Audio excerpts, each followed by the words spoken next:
Senior most جج تھے قاضی فائز عیسیٰ کے بعد، جنہوں نے اکتوبر میں چیف جسٹس آف پاکستان بننا تھا۔ جسٹس مظاہر نقوی کے اوپر جو ریفرنس تھی کیا وہ چلے گی؟ تو اب چونکہ انہوں نے استعفیٰ دے دیے تو اب دیکھنا یہ کہ ان کے خلاف جو ریفرنس دائر ہے کیا اس پر مزید کارروائی ہوتی ہے۔ قاضی فائز عیسیٰ نے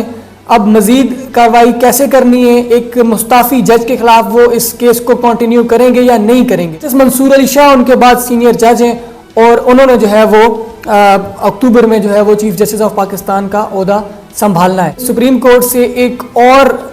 بڑا استعفیٰ آنے والا ہے۔ وکٹیں گرنے کا سلسلہ عدلیہ میں شروع ہو چکا ہے، اب لیٹس سی کہ اگلی وکٹ کس کی گرتی ہے۔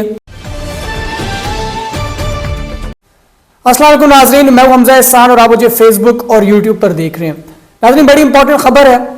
سپریم کورٹ آف پاکستان کے سینئر جج جسٹس اعجاز الاحسن نے اپنے عہدے سے استعفیٰ دے دیا، اور اگر یہ کہا جائے کہ استعفے کے بارے میں پہلے سے معلوم تھا تو یہ 100% غلط بات ہوگی، کیونکہ کسی کو بھی اندازہ نہیں تھا کہ اس قسم کا جو ہے وہ استعفیٰ سپریم کورٹ سے آ سکتا ہے، اور اس استعفے کے بعد جو ہے ملک میں ایک نئی صورتحال پیدا ہو چکی ہے۔ لیکن اب سوال یہ ہے کہ جسٹس اعجاز الاحسن نے استعفیٰ کیوں دیا؟ میری کچھ پریڈکشنز ہیں، میں یہ سمجھتا ہوں جو وجوہات مجھے سمجھ میں آتی ہیں وہ میں آپ کے ساتھ شیئر کروں گا۔ گزشتہ روز سپریم کورٹ کے ایک اور جج جسٹس مظاہر نقوی نے بھی اپنے عہدے سے استعفیٰ دیا تھا، اور جو وجوہات ہمیں سامنے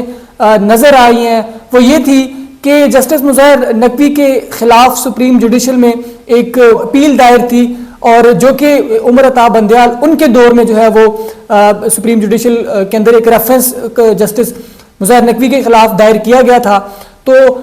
عمر عطا بندیال نے اپنے پورے دور کے اندر اس کیس کا فیصلہ نہیں ہونے دیا، اور یہ بھی کہا جا رہا ہے، کچھ میرے سپریم کورٹ کے دوست ان کا یہ بھی کہنا ہے کہ یہ ایک پورا گروپ بنا ہوا تھا سپریم کورٹ کے اندر، جس میں عمر عطا بندیال، جسٹس اعجاز الاحسن اور جسٹس مظاہر نقوی شامل تھے، اور ان کا ایک گروپ تھا، تو عمر عطا بندیال ان کو فیور کرتے تھے، اس لیے انہوں نے اس کیس کا اس ریفرنس کا فیصلہ نہیں ہونے دیا۔ اب کیونکہ قاضی فائز عیسیٰ صاحب آئے ہیں تو انہوں نے اس کیس کو دوبارہ اوپن کیا، اس ریفرنس کو، اور ان کے خلاف کارروائی جو ہے وہ کرنے جا رہے تھے، تو اس لیے جسٹس مظاہر نقوی نے اپنے عہدے سے استعفیٰ دیا، جو کہ کل سامنے آیا تھا۔ تو ان کو یہ خدشہ تھا کہ فیصلہ شاید ان کے خلاف آ جائے تو فائدہ کوئی نہیں ہے، تو آج انہوں نے بھی اپنے عہدے سے دوستی نبھاتے ہوئے جسٹس مظاہر نقوی سے اپنے عہدے سے جو ہے وہ استعفیٰ دے دیا۔ اس پر جو ایک عجیب صورتحال ہے، جو عجیب بات ہے، وہ اس لیے ہے کیونکہ یہ سینئر موسٹ جج تھے قاضی فائز عیسیٰ کے بعد، جنہوں نے اکتوبر میں چیف جسٹس آف پاکستان بننا تھا، جنہوں نے قاضی فائز عیسیٰ کے بعد چیف جسٹس آف پاکستان کا جو ہے وہ ان کی کرسی سنبھالنی تھی، انہوں نے استعفیٰ دیے، تو یہ بڑی حیران کن بات ہے۔ اور جو انہوں نے صدر مملکت ڈاکٹر عارف الوی کو جو انہوں نے استعفیٰ لکھا، اس کا متن میں تھوڑا سا آپ کے ساتھ شیئر کرنا چاہوں گا۔ جسٹس اعجاز الاحسن نے اپنے استعفے میں لکھا کہ بطور جج سپریم کورٹ مزید اپنے کام کو جاری نہیں رکھ سکتا، اور اس لیے آرٹیکل 206 کی شق 1 کے تحت جو ہے وہ میں اپنے عہدے سے مستعفی ہو رہا ہوں، اور میرا استعفیٰ ہے وہ ایکسیپٹ کیا جائے۔ لیکن اب چونکہ یہ جج نہیں رہے، تو سوال یہ ہے کہ جو جسٹس مظاہر نقوی کے اوپر جو ریفرنس تھی کیا وہ چلے گی؟ کیونکہ ان کو خدشہ تھا کہ اگر فیصلہ آ جاتا ہے تو